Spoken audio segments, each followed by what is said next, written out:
नमस्कार, मैं हूं आपके साथ मोनिका गुप्ता और आप देख रहे हैं कालका से समालका बुलेटिन की शुरुआत करेंगे इस वक्त की बड़ी खबर के साथ। चंडीगढ़ से बड़ी खबर आ रही है।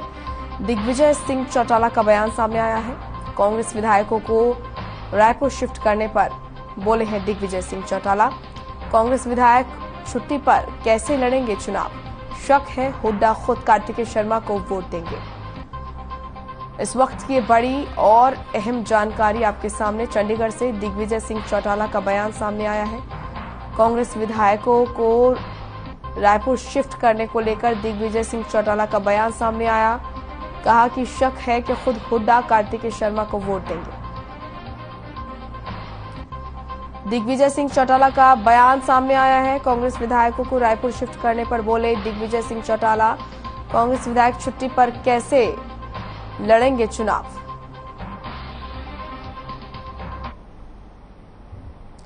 हरियाणा में राज्यसभा चुनाव को लेकर प्रदेश के बिजली मंत्री चौधरी रणजीत सिंह चौटाला ने बड़ा बयान दिया है। रणजीत चौटाला ने कहा है कि वो प्रदेश के पूर्व मुख्यमंत्री भूपेंद्र सिंह हुड्डा और पूर्व मंत्री विनोद शर्मा चंडीगढ़ से पास आउट हुए हैं।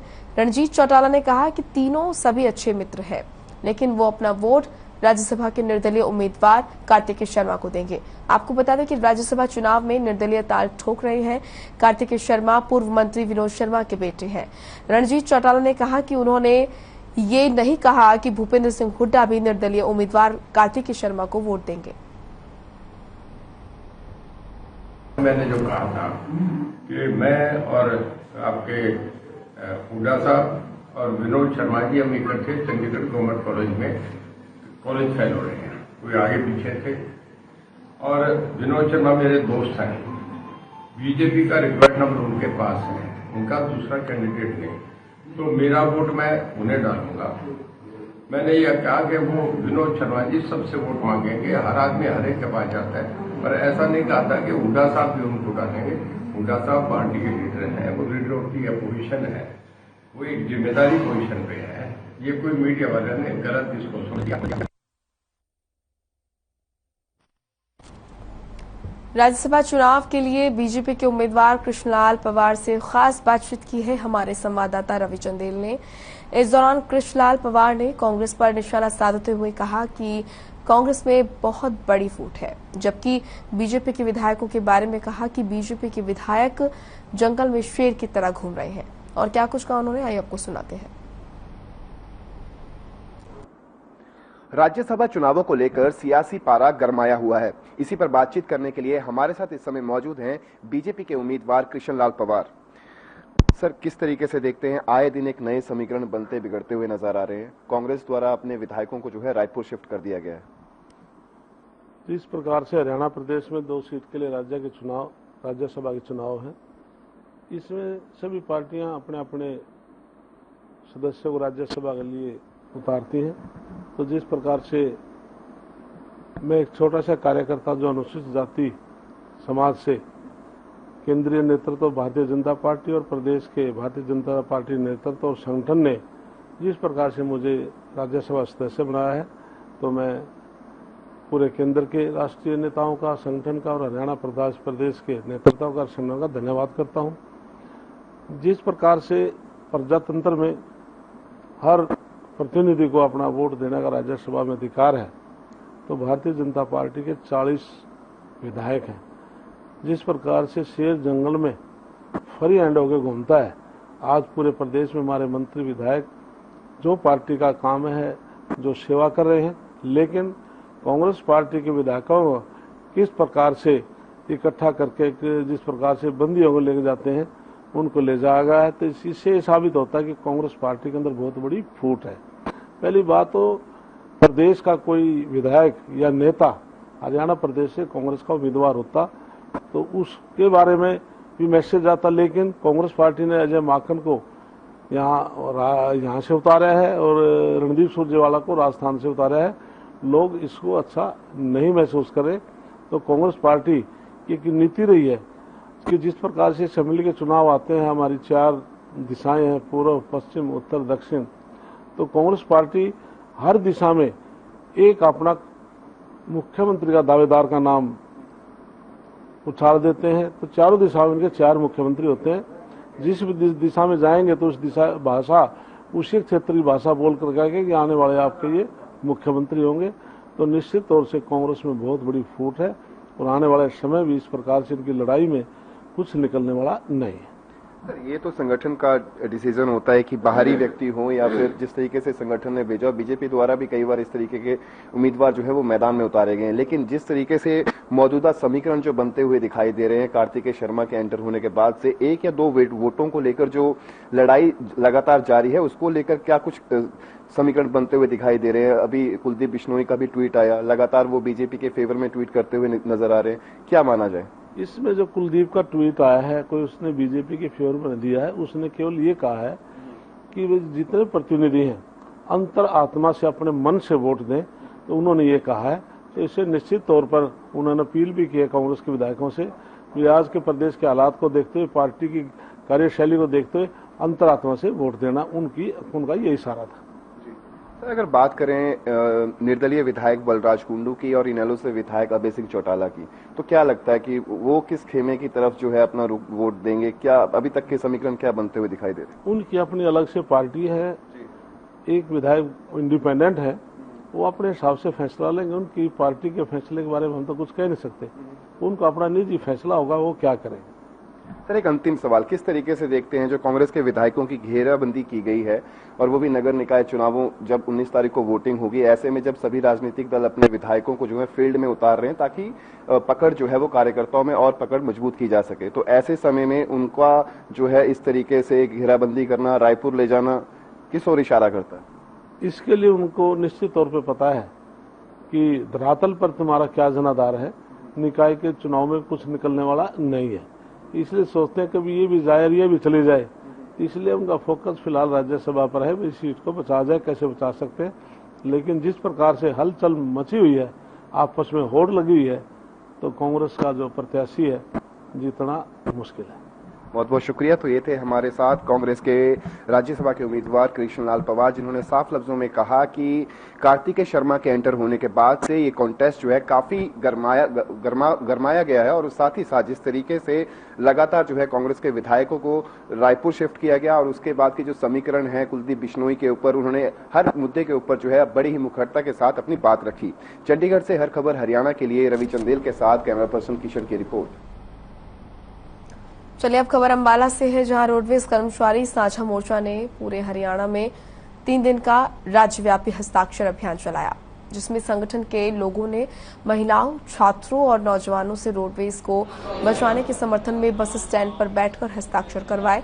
वहीं संगठन के सदस्य महावीर ने बताया कि 2014 में जब सरकार बनी थी तब उनके पास कुल 4,250 बसें थी और अब केवल 2,500 बसें ही रह गई हैं। साथ ही 19,000 कर्मचारियों में से 15,800 कर्मचारी रह गए हैं। उनका कहना है कि सरकार ना तो नई बसें ला रही है और ना ही कर्मचारियों को रोजगार दे रही है। इसको लेकर वो 8 जून को संगठन के साथ एसीएस ट्रांसपोर्ट का दरवाजा खटखटाएंगे।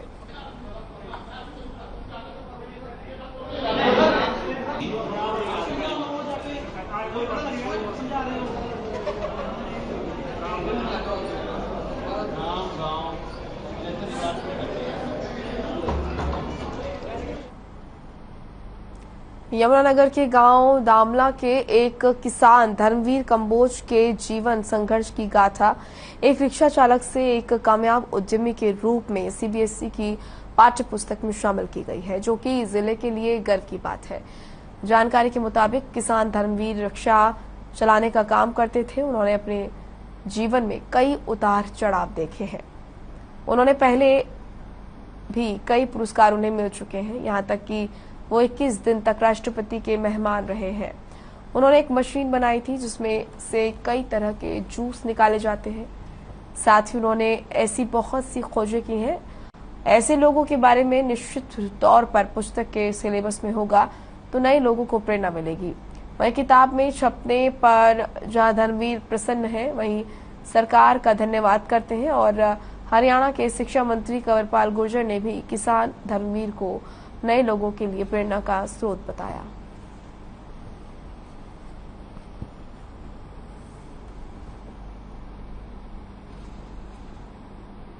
मैं यहाँ रामेश्वरम में doctor APJ Abdul Kalam memorial पे हूँ और मुझे पता लगा भारत सरकार ने CBSE बोर्ड में मेरे बारे में, मेरे काम के बारे में लिखा है, मेरे इनोवेशन के बारे में। अब टीचर जो है बच्चों को पढ़ाएंगे और बच्चे भी जानेंगे इनोवेशन कैसे होता है और मैं जो जो काम करता हूँ उसके बारे में, कैसे मैंने अपने आप को बहुत छोटे लेवल से लेकर के अब मैं वर्ल्ड में अपने कारोबार को कर रहा हूँ। अभी कुछ दिन पहले जो हमारे +2 क्लास है भारत में, उसका CBSE बोर्ड की, उसमें एक बुक है बिजनेस स्टडी चैप्टर 1। उसमें तीसरे चैप्टर में मेरे जो पापा हैं उनके बारे में एक लेख प्रसारित हुआ है और हमें बहुत खुशी है इस बात की कि कैसे एक भारत सरकार का मैं धन्यवाद देना चाहूँगा कि कैसे उन्होंने एक छोटे ग्रामीण क्षेत्र के गांव के किसान को, एक जो कि रिक्शा चलाता था, उसकी कैसी स्टोरी जर्नी, उसने कितना संघर्ष किया है और उसके बारे में इस किताब में प्रकाशित हुआ है। देखिए, धर्मवीर जी बहुत ही साधारण व्यक्ति हैं, बहुत सज्जन व्यक्ति हैं और बहुत ही अच्छे काम उन्होंने किए। खेती के मामले में बहुत, उनको पहले भी कई पुरस्कार मिल चुके हैं, राष्ट्रपति भवन में भी वो रहे हैं, राष्ट्रपति जी ने स्पेशल उनको राष्ट्रपति भवन में रखा कई बार। तो बहुत अच्छे काम है उनके, जैसे जूस निकालने का उन्होंने एक मशीन लगाई थी, उसमें एक ही टाइम में बहुत सी चीज़ों के जूस निकाले जा सकते थे। तो ऐसे बहुत सी खोजें उन्होंने की हैं। सड़क की सफाई करने के लिए एक बार मेरे पास आए भी थे, उन्होंने दिखाया था कि किस तरीके से वो, तो ऐसे बहुत सी खोजें उन्हें हैं। तो ऐसे लोगों के बारे में निश्चित तौर से सिलेबस में होगा, उनके बारे में पढ़ाया जाएगा।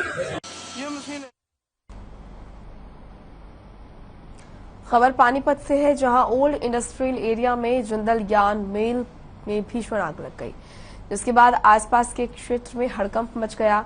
बताया जा रहा है कि आग लगने के वक्त फैक्ट्री के अंदर काफी संख्या में कर्मचारी मौजूद थे, लेकिन सभी कर्मचारियों को सुरक्षित बाहर निकाल लिया गया है। वहीं दमकल विभाग की दर्जनों गाड़ियां आग बुझाने में जुटी हुई हैं।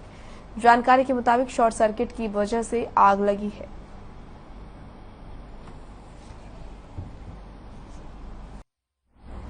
ब्रेक के बाद स्वागत है, आपका रुख करेंगे खबरों का। गुरुग्राम पुलिस की क्राइम यूनिट ने नाबालिग का अपहरण कर 1 करोड़ की फिरौती मांगे जाने की साजिश का खुलासा किया है।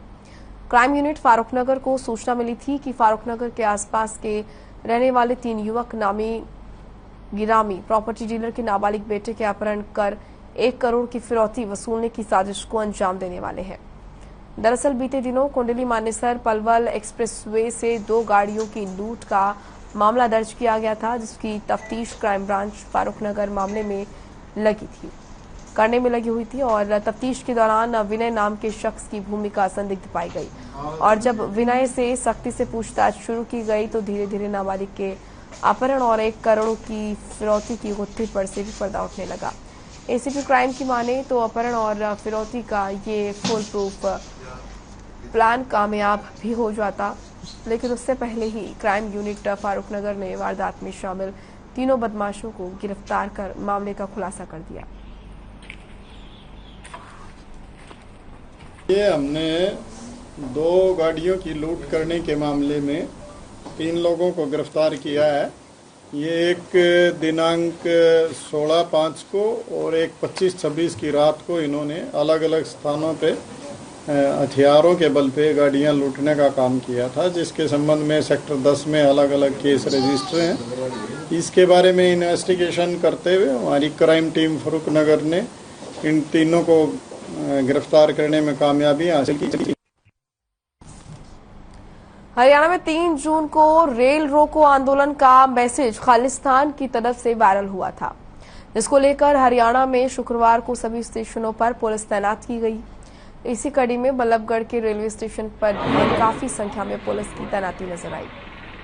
बल्लभगढ़ जोन के एसीपी मनीष सहगल भी पुलिस बल के साथ स्टेशन पर यात्रियों के सामान की जांच करते हुए सुरक्षा व्यवस्था का जायजा लेने पहुंचे।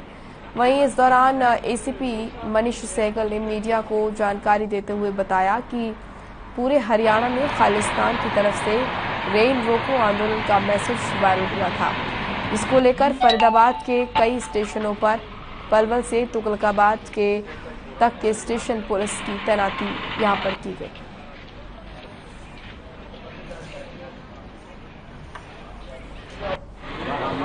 ये कमिश्नर और पुलिस फरीदाबाद की तरफ से जो है 10 पॉइंट्स जो है पुलिस फरीदाबाद में है, तो उनमें से एक पॉइंट रेलवे स्टेशन बल्लभगढ़ भी है। जो संस्था जस्टिस फॉर जो सिक्स है उनकी तरफ से जो ये घोषणा की है कि रेल रोको अभियान करेंगे हरियाणा और पंजाब में, उसी के जो है मद्देनजर जो है कानून व्यवस्था के देखने के लिए यहाँ पे आज ड्यूटियाँ लगाई गई हैं, जिसके अंदर जो है चेक किया गया कि सारी ड्यूटियाँ मुस्तैद हैं और सारे उपकरण के साथ, और एक दो और पॉइंट भी यहाँ पर हैं जिनको स्वयं भी चेक किया गया है। और कोई भी ऐसी कोई भी चीज़ हो जिसमें आरपीएफ जो हमारे साथ ही है, जीआरपी भी साथ ही है, और सीआईडी से जो भी इनपुट आते हैं। आजादी के अमृत महोत्सव के तहत नेहरू युवा केंद्र के तत्वाधान में इंद्र के गांव सरवन माजरा में विश्व साइकिल दिवस के अवसर पर कार्यक्रम आयोजित किया गया। कार्यक्रम में विधायक रामकुमार कश्यप ने बतौर मुख्य अतिथि शिरकत की। मुख्य अतिथि ने विश्व साइकिल दिवस पर साइकिल दौड़ में शामिल 100 प्रतिभागियों को गांव भादसों से हरी झंडी दिखाकर रवाना किया।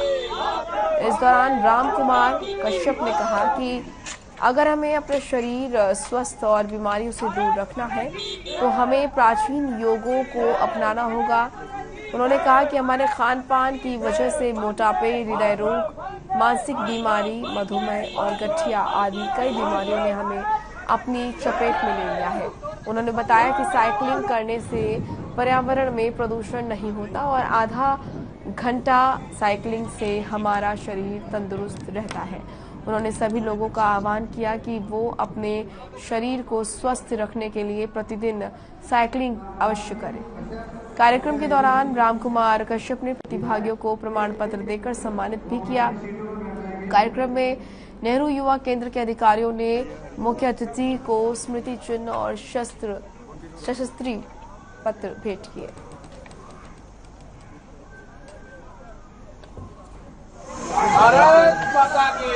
हम आगे मोटरसाइकिल पे आगे, कारों में आगे, हवाई जहाज पे आगे, तो इसके आने से क्या हुआ, हमारा सेहत तो खराब हुआ ही है, इससे हमारा पर्यावरण में अगर हम साइकिल को अपनाएंगे तो निश्चित तौर से मैं कह सकता हूँ इससे जो हमारा पर्यावरण शुद्ध हो सकता है, शुद्ध होगा और हम सेहतमंद भी रहेंगे। इसलिए आज विश्व साइकिल दिवस के अवसर पर मैं सभी से अपील करना चाहूँगा, हम अगर साइकिल को अपनाएं, हम सभी को साइकिल अपनाना चाहिए आने जाने के लिए, इससे कि हम हष्ट-पुष्ट रहेंगे, शरीर का पसीना निकलेगा, शरीर थोड़ा सा हष्ट-पुष्ट होगा, हरकत में आएगा, निश्चित तौर से हम स्वस्थ रहेंगे। चलिए अब खबर फरीदाबाद से है, जहां 75 दिन चलने वाले आजादी के अमृत महोत्सव की शुरुआत की गई, जिसमें वीर शिरोमणि महाराणा प्रताप की जयंती के उपलक्ष्य में उनकी प्रतिमा पर फूल अर्पित कर गुब्बारों की गुच्छों को आसमान में छोड़ा गया। इस मौके पर परिवहन मंत्री मूलचंद शर्मा, अंतर्राष्ट्रीय पहलवान योगेश्वर दत्त, गंगा शंकर मिश्र, टिपरचंद शर्मा, अतिरिक्त नगर निगम कमिश्नर इंद्रजीत कुलेरिया सहित बीजेपी के कार्यकर्ता और शहर के लोग मौजूद रहे।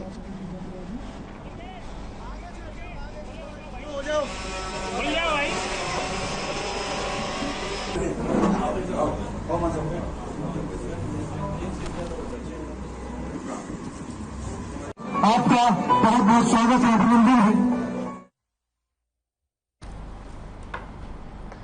चलिए अब खबर रतिया से है, जहां शहर के बीचों बीच अनाज मंडी और मॉडल टाउन के पास 2 एकड़ में बना पार्क लोगों के लिए मुसीबतों का कारण बन चुका है। दरअसल पार्क के रास्ते पर गंदगी के बड़े बड़े ढेर लगे हुए हैं, साथ ही पार्क नशेड़ियों का अड्डा बन चुका है। सारे दिन नशेड़ी यहां नशा करते हैं और नशे के इंजेक्शन लगाकर सीरिंज पार्क में ही फेंक देते हैं। वहीं आसपास के लोगों में प्रशासन के प्रति रोष भी है। लोगों का कहना है कि प्रदेश सरकार एक तरफ जहां संपूर्ण स्वच्छ अभियान चलाने के दावे कर रही है, लेकिन धरातल की सच्चाई इस पार्क से साफ पता चलती है।